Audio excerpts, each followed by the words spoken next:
नाच गीत है, थोड़ा ध्यान से सुनना और कमेंट में लिख के भेजना। चलो। सखी हमरे जोगे दूल्हा मिलत नाई के,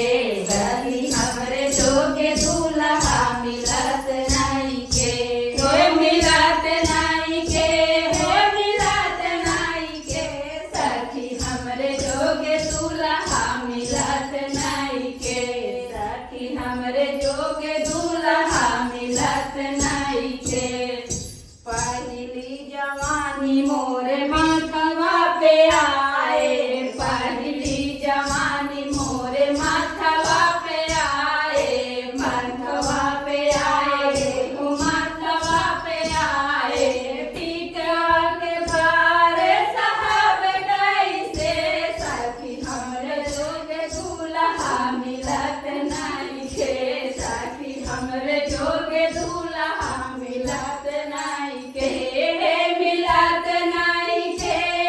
मिलत नाई के, सखी हमरे जोगे दूल्हा मिलत नाई के,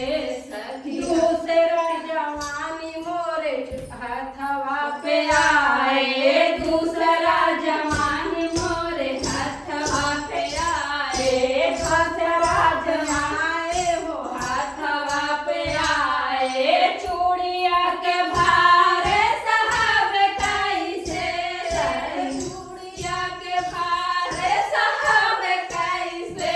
सखी हमरे जोगे दूल्हा मिलत नाई के, सखी हमरे जोगे दूल्हा मिलत नाई के, हे मिलत नाई के, हे मिलत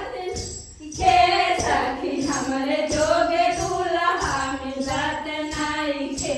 सखी हमरे जोगे दूल्हा मिलत नाई के। सरी जवानी मोरे कमर में आए, तीसरी जवानी मोरे कमर में आए, कमर